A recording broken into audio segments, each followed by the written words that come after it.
50,000 रुपये प्रोत्साहनपर अनुदान रेग्युलर कर्ज भरणाऱ्या शेतकऱ्यांना देऊ असं आपण त्यावेळेस म्हटलं होतं. पण मात्र कोविडमध्ये हे पैसे देता येणार नाही, पैशाचं सोंग आणता येणार नाही असं आमचेच काही नेते त्यावेळेस आज तिकडे ते म्हणायचे.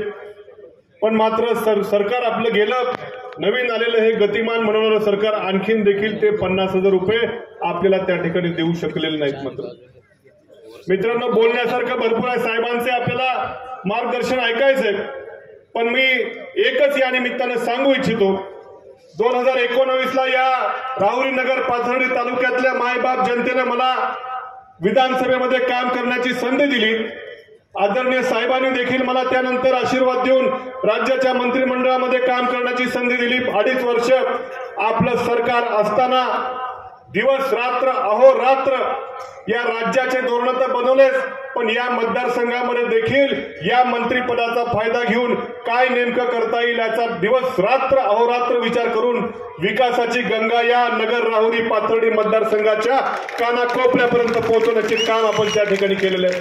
आज समोरच्या लोकांकडे काही बोलण्याचा मुद्दा नाही, समोरचे विरोधक काहीतरी कोणताच मुद्दा आपल्यावरती खरं बोलण्यासारखा नाही. पाट पाण्याचा प्रश्न असो, वांबोरी तारीचा प्रश्न असो, निळवंडे धरणाचा प्रश्न असो, विजेचा प्रश्न असो, पिण्याच्या पाण्याच्या योजनेचा प्रश्न असो, एकही प्रश्न असा नाही की जिथे आपण हात घातला आणि काम चांगलं करून दाखवलं नाही. प्रत्येक ठिकाणी निळवंडे धरणाच्या कालव्याच्या कामावरती मागच्या आमदारांना 3 निवडणुकांमध्ये नुसते आश्वासनं दिले, 3 निवडणुका काढल्या, निळवंडे धरणाचं पाणी आणतो नाही तर मला जोड्याने आणा अशा वाक्यामध्ये 3 निवडणुका घालवल्या. मात्र साहेब, आपल्या या मतदारसंघाच्या लोकांनी पहिल्यांदा मला संधी दिली आणि पहिल्याच टर्ममध्ये निळवंडे धरणाच्या कालव्याच्या कामांना 1,250 कोटी रुपये तरी उपलब्ध केला आणि आज राहुरी तालुक्यामध्ये निळवंडे धरणाचं पाणी त्या ठिकाणी आणलेलं आहे. मित्रांनो, वांबोरी तारीच्या पाण्यावरती देखील मागच्या आमदारांना नुसतं बटणं दाबण्याच्या पलीकडे काय केलं नाही. मुळा धरणावरती जायचे, बटणं दाबायचे, तिथं काय व्हायचं ते मी जास्त बोलत नाही. पण मात्र परत नंतर बुरानगरला माणूस जाऊस तोपर्यंत मागं पाईपलाईन फुटली असायची. कधीच या वांबोरी तारीच्या हक्काचं 10 वर्षामध्ये जे 680 MCFT पाणी आहे, हा माणूस 10 वर्षामध्ये कधीच ते पाणी हक्काचं पाणी देखील देऊ शकला नाही. मात्र 5 वर्षामध्ये आपण या 680 MCFT पाण्याच्या व्यतिरिक्त जे ओव्हरफ्लोचं पाणी आहे ते देखील या वांबोरी, कात्रड, गुंजाळे परिसर असेल, नगर तालुक्यातली काही गावां, पाथर्डी तालुक्यातल्या तेलच्या गावापर्यंत पोहोचवण्याचं काम या 5 वर्षामध्ये आपण केलेलं आहे.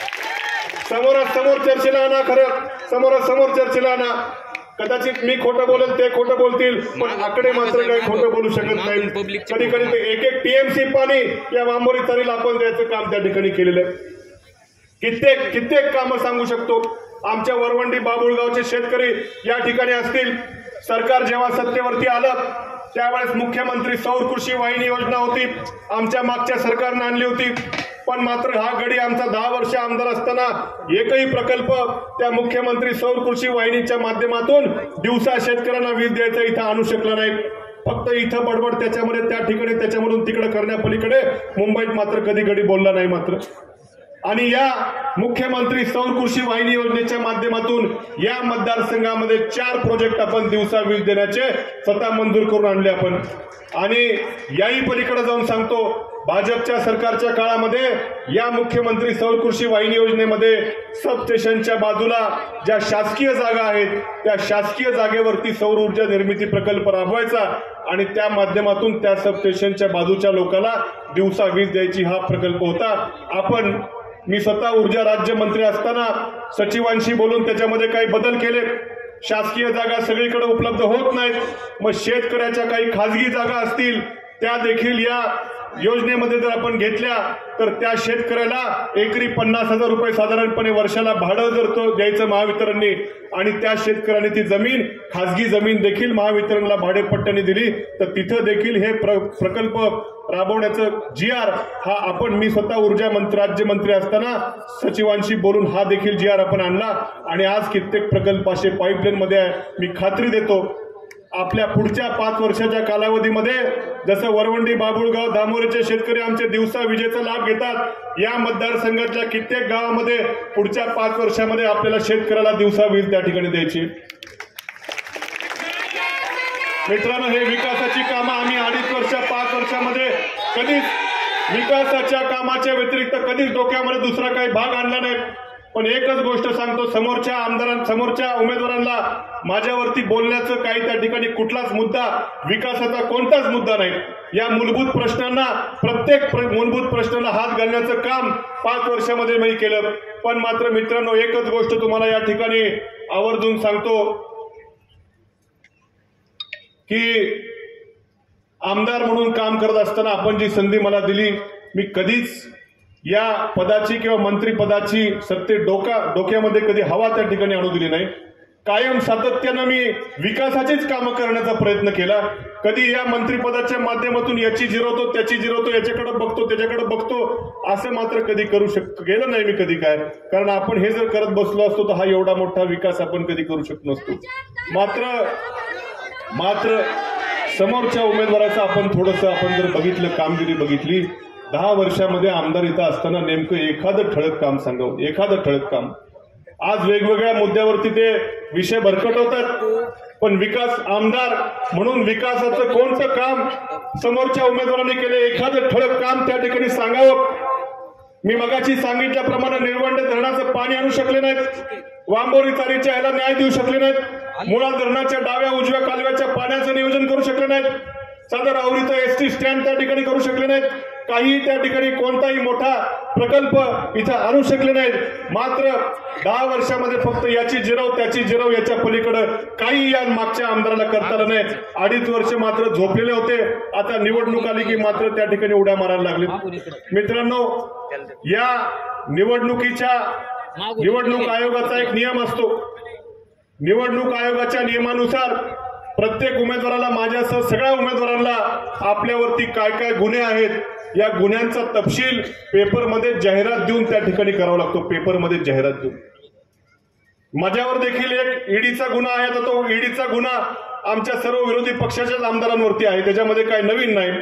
पण मात्र समोरच्या उमेदवारांची जेव्हा मी पेपरमध्ये जाहिरात बघितली, अक्षरशः अर्ध पान भरून त्या ठिकाणी जाहिरातीमध्ये पेपर, मोठं बिल त्या ठिकाणी आमचे पत्रकार तुम्हाला मिळालं असेल, म्हणजे पेपरला तुमच्या अर्ध पान भरून त्या ठिकाणी द्यावं लागले, किती गुन्हे आहेत। पण मित्रांनो, मागच्या आमदारांनी एक त्या ठिकाणी गंमत मात्र केली। ही गुन्ह्यांची जाहिरात देण्यामागचं कारण असं आहे की आपण ज्याला आमदार म्हणून निवडून द्यायचे त्याची काय गुन्हेगारी पार्श्वभूमी आहे ही लोकांना कळावं, मतदारांना कळावं, म्हणून निवडणूक आयोगानं हा नियम दिलाय। मात्र आमच्या समोरच्या उमेदवारांनी ही जाहिरात इंग्लिश पेपरमध्ये दिली। या तालुक्यामध्ये मला सांगा, या 3 तालुक्यामध्ये किती लोक इंग्लिश पेपर वाचतात? पण आता नेमकं माझ्याकडे तो स्क्रीनशॉट नाही, मगाशी मी दाखवला एका ठिकाणी, खरं आहे का? मात्र समोरच्या उमेदवारांनी इंग्लिशमध्ये खरं ती जाहिरात दिली। त्यांना काय माहिती की या मतदारसंघातल्या खासदाराला आणि आमदाराला दोघाला इंग्लिशवरती कमांड चांगली। खासदारांनी तर इंग्लिशमध्ये भाषण संसदेमध्ये शपथ घेतली होती। मलाही थोडंफार इंग्लिश कळतं, आहे का? दाखवा जरा। एवढा शेवटचा मुद्दा मी फक्त संपवतो। हे इंग्लिशमध्ये दिलेलं मी तुम्हाला थोडं भाषांतर फक्त करून दाखवतो। नेम ऑफ पॉलिटिकल पार्टी म्हणजे पक्षाचं नाव Bharatiya Janata party, name of candidate उमेदवाराचं नाव शिवाजी भानुदास कर्डिले, हे त्यांनीच दिलेलं पेपरमध्ये दिलेली जाहिरात आहे। इथं पत्रकार बसलेत सगळे। आता नेचर ऑफ ऑफेन्सेस म्हणजे गुन्ह्याचं स्वरूप काय आहे, तर पहिलं सेक्शन आहे 302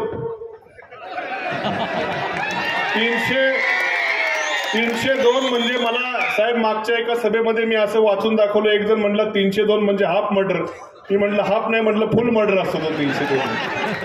पहिलं सेक्शन 302 आहे, नंतर 303 120B म्हणजे कट कारस्थान रचने, 143 44 45 47 48 49 504 353 32 36 37 साहेबांना पुढे जायचं आहे। हे वाचता वाचता खरं आर्म्स ऍक्ट मधले कलम 325 आर्म्स ऍक्ट म्हणजे बेकायदेशीरपणे तलवार बंदूक वगैरे शस्त्र बाळगणे, अजून बरेच कलम आहेत 143 35 27 47 सेक्शन 420 म्हणजे तसे ते रोजच कसे करतात पण एका गुन्ह्यात पकडले गेलेले आहेत। बरीच मोठी यादी आहे, पण मात्र साहेबांना पुढे जायचंय. मी जास्त वाचून दाखवणार नाही, नाहीतर आपल्या सभेचा पुढच्याही सभेचा टाइम सगळं याच्यामध्ये जाईल. पण एक गोष्ट या निमित्तानं आपण खरं लक्षात घ्या, या विधानसभेला आमदार म्हणून आपण निवडून देण्यासाठी 2 पर्याय आपल्याकडे आहेत. म्हणजे बाकीचे पण आहेत, पण हे याच्यामध्ये 5 वर्षाची आपण माझी कारकीर्द बघा. या मतदारसंघातले जे मूलभूत सगळे प्रश्न आहेत, पाण्याचे असतील, विजेचे असतील, रस्त्याचे असतील, हे सोडवण्याचा प्रामाणिकपणे प्रयत्न या 5 वर्षाच्या माध्यमातून मी केला. मागच्या 10 वर्षामध्ये त्यांची कारकीर्द बघा, एकही मूलभूत प्रश्न कुठला सोडवला नाही. मात्र एवढ्या गुन्ह्यांची नोंद मात्र त्या ठिकाणी लागलेली आहे. 2.5 वर्ष विरोधातला आमदार असताना देखील मी तुमचे प्रश्न विधानसभेमध्ये अगदी पोट तिडकीनं मांडण्याचं काम केलेलं आहे. तुमच्या पीक विम्याचा प्रश्न असेल, पीक विमा आता मिळाला पीक विमा, पण मात्र त्या पीक विम्याचा प्रश्न विधानसभेमध्ये या सरकारवरती हल्लाबोल करण्याचा मी असेल, आमचे सर्व राहिलेले निवडक सहकारी असतील, आम्ही सातत्यानं या सरकारवर तुमच्यासाठी तुमचे प्रश्न घेऊन सातत्यानं विधानसभेमध्ये हल्लाबोल केला. तुमच्या पीक विम्याचा प्रश्न विधानसभेत तर मांडलाच, पण इथं देखील कृषी अधिकाऱ्याच्या दालनामध्ये आंदोलनं केली. दुधाच्या दराचे विषय असतील, SNF मध्ये कशी फसवणूक केली, हे सगळे विषय विधानसभेमध्ये विरोधी पक्षाचा आमदार म्हणून देखील मी अगदी पोट तिडकीनं मांडून तुमच्या भावना, तुमच्या वेदना, तुमच्यावरची संकट ही देखील या सरकारच्या पुढे मांडण्याचं काम विधानसभेमध्ये केलंय.